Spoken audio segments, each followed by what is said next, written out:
Hello friends, ఫైనల్గా ఈరోజు day అయితే 9:41కి ఎండ్ అయింది. మాది మార్నింగ్ 6 o'clockకి స్టార్ట్ చేసాము. మార్నింగే 6కి మేము లేచి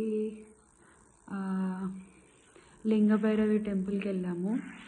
లింగభైరవి టెంపుల్ దగ్గర అభిషేకం అయిపోయింది. అది అయిపోయిన తర్వాత మాకు 1 hour డైరెక్ట్ అక్కడే టైం పట్టింది. అది అయ్యాక ధ్యాన్లింగ్కి వెళ్ళాము. ధ్యాన్లింగ్లో కంపల్సరీ మీరు వచ్చేసి ఒక 1/2 hour మెడిటేషన్ చేయాలి. అంటే 15 minutes ఉంటుంది సెషన్ వాళ్ళది. 15 minutesలో మనం సైలెంట్గా ఉండి ధ్యానం చేస్తూ ముందలున్న ధ్యాన లింగాన్ని అయితే 2 minutes వరకు కంపల్సరీ చూడాలి.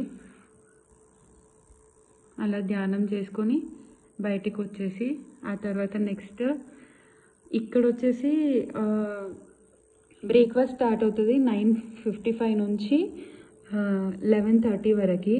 బట్ మేమేం చేసామంటే ఎర్లీ మార్నింగే బయట టిఫిన్ చేసాము. బయట టిఫిన్ చేసి నెక్స్ట్ 11:30కి మేము ఫైనల్గా ఇక్కడ టిఫిన్లో అంటే మీన్స్ లైక్ లంచ్ లాగా మేము చేసేసినాం అనమాట. ఎందుకనంటే ఇక్కడ ఉండే ఫుడ్ టైమింగ్స్ అండ్ మన టైమింగ్స్ అనేది అసలు సెట్ అవ్వట్లేదు. ఈవెన్ నైట్ డిన్నర్ కూడా ఇక్కడ 6:30కి స్టార్ట్ అవుతుంది, 8:30కి ఎండ్ అవుతుంది. బట్ ఈవెన్ ఆ టైంలో మనకు వచ్చేసి ఆదియోగి లేజర్ షో ఉంటుంది లైటింగ్ది. అక్కడ అటెండ్ అయ్యి మళ్ళీ ఇక్కడికి వచ్చేసరికి డిన్నర్కి అందుకోం కూడా గ్యారంటీ లేదు. అలా కొన్ని ప్రాబ్లమ్స్ అయితే అనిపించినాయి. అండ్ వాకింగ్ కూడా చాలా ఎక్కువ. ఓపిక ఉన్న వాళ్ళే రండి ఇక్కడికి విజిట్ అవ్వాలనుకుంటే, నడిచే వాళ్ళే. లేదు అని అంటే విజిట్ అవ్వకండి, అది డిపెండ్స్ ఆన్ మీ ఓపిక.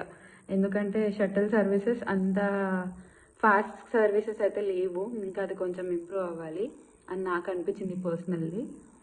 అండ్ ఓవరాల్ మా డే 1 ఎక్స్పీరియన్స్ అయితే బాగా అనిపించింది. ఇక్కడ మోస్ట్లీ అట్రాక్షన్ అని అంటే లింగభైరవి టెంపుల్. సో మీరు కూడా విజిట్ అయిపోండి.